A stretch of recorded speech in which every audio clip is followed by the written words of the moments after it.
The Very Hungry Bear. Bear was in a grumpy mood. He hadn't eaten any food, and he couldn't catch a single fish to cook. He'd been hungry since the break of day, and every fish had got away. Now suddenly, something huge was on his hook. Yank! He cranked the handle round and round. He yanked the line, wound and wound. He flicked it here and waved it over there.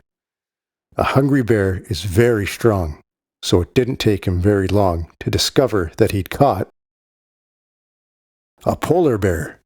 "Excuse me," said Bear. "Do you have to fish there? You are catching all the fish." "I'm sorry," he said, as he lifted his head. "You can have one of mine if you wish." Then he added with a smile, "You can have the whole pile, if you'll just find me somewhere to stay. My iceberg is shrinking, and soon I'll be sinking, and my home's such a long way away." Now a fish to a bear is like a chocolate eclair. It's incredibly hard to resist.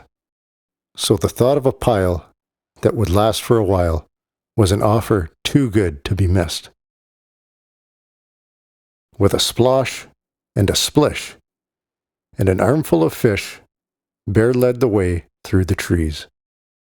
"My cave's over there, and I'm happy to share.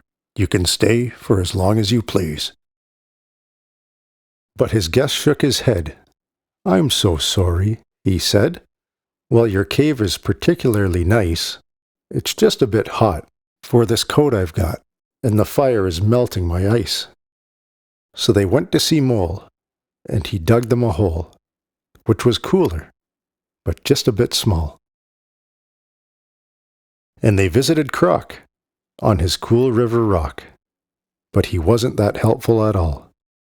"Perhaps this is best," said the bear from a nest, "but I think that I'm going to sneeze."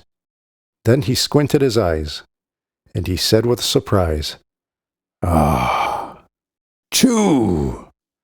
I'm allergic to trees."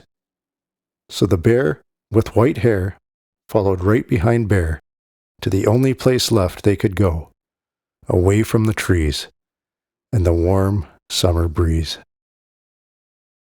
All the way up to the snow, they built a home with an icy white dome.